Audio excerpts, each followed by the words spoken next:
왜 손가락은 10개일까? 10개밖에 못 끼잖아.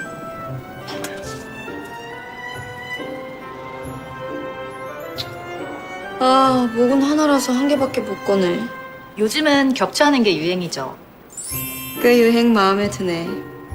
더 가져와 봐요. Sporting Audrey Hepburn's iconic look in Breakfast at Tiffany's, Hotel de Luna's Jungmanbol embodies the irresistible seduction of capitalist affluence and refinement.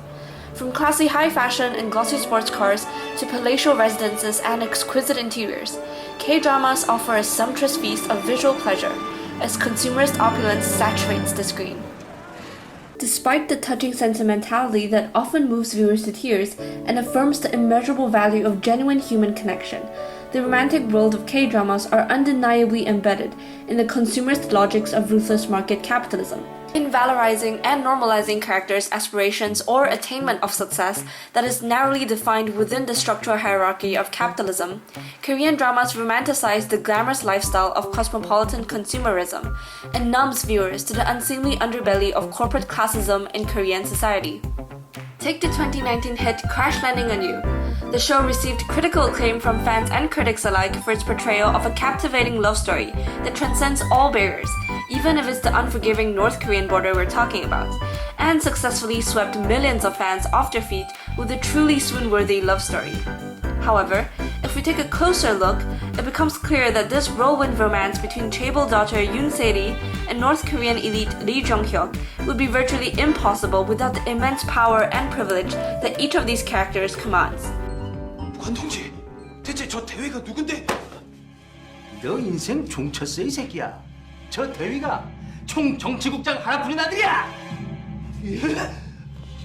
The sobering logic underlying Sadie and Captain Lee's touching love story seems to be that social relationships are ultimately subject to the power of materialism, where money becomes the matrix where human relationships are formed.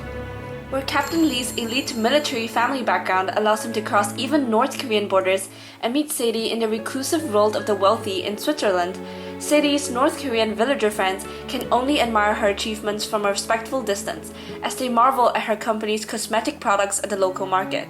Hence, although the series features sincere friendships where chaebol and Somin team up in battling corruption and injustice, this relationship must also eventually be subjugated to the iron law of capitalist transaction, where the docile consumer receives the benevolent provision of corporate conglomerates.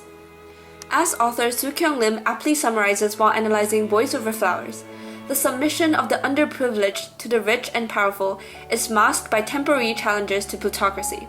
Ultimately, economic and social inequality is accepted as de facto reality, but the blunt rhetoric of economic disparity at times hides behind the Seomin's semblance of defiant resistance against their oppressors, only to revert to the world order as established by the ruling economic forces. She goes on to point out how the K-drama genre itself, by nature of its fundamental characteristics, possesses all the tools to revamp the ugly face of economic tyranny with beauty, pointing out that even the characteristic excessive physical beauty 하기 무섭기엔 내가 너무 예쁘지.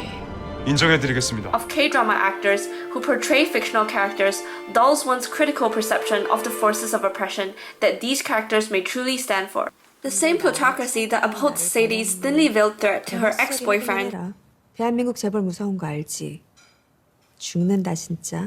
and enables her half-brother to go above the law and assassinate his debtor Koo Sung-jun continues to govern the fictional and, in many ways, real world of Crash Landing on You. In fact, the money-first policy of the series delivers its final blow, as Sodan makes use of her elite connections to ensure that none of Koo Sung-jun's killers will leave North Korea alive. 그자들이 우리 조선에서 살아서 나갈 일은 없을 테니. Presenting a paradoxical stance that class struggle can only be resolved by the power of money. According to a 2020 OECD report, Korea has the world's second highest income gap. Younger generations are growing disillusioned as they find themselves competing fiercely through school and university, only to continue scrambling for a dwindling number of positions in a slack job market, so deeply plagued by systemic unfairness and biased in favor of the elite that prospects of a better future will forever remain a pipe dream. Even the innocent realm of dreams are not spared from the callous logic of a neoliberal market economy. Though the tenacious entrepreneur Sodami's pursuit of capitalist success stems from a sincere wish to fulfill her father's unfinished dream in startup, the attainment of this dream is ultimately measured in monetary values, such as her company's investment valuation and annual revenue. As Dami works her way up from a nameless nobody 아는 사람이에요? 아니요. to making a name for herself as the successful CEO of her own startup, 저 태원님, 저 달미 씨 아니 대표님이랑 도사님 어디 갔어요? the series reveals its capitalist core as her newfound consumer power becomes fundamental in establishing social position and personal identity. Itaewon Class follows the same logic as ex-convict Park Se-roi honors his family by eventually succeeding in a competitive market economy. What McGowan terms cool capitalism captures a glitzy front of contemporary capitalism that seduces both the affluent and aspirant poor to ignore the dirty secrets of its industrial underbelly and indoctrinates a fundamentally contradictory acceptance of hegemonic power.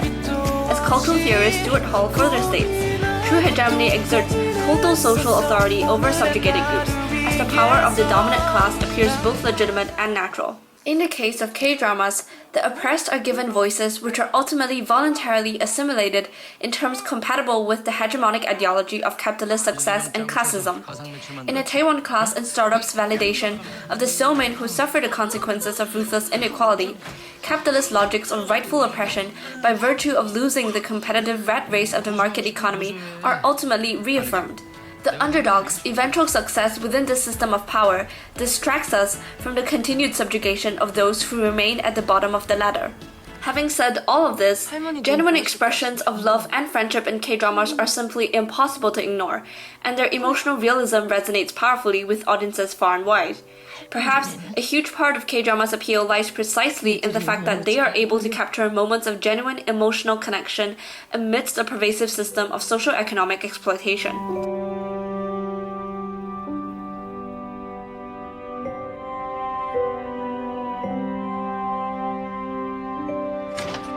언니, 저 왔어요. 여보, 얘들아, 나 치킨 사왔다.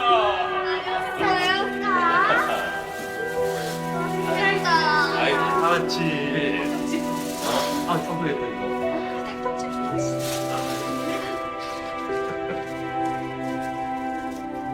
먹어? 잘 먹겠습니다. 잘 먹겠습니다.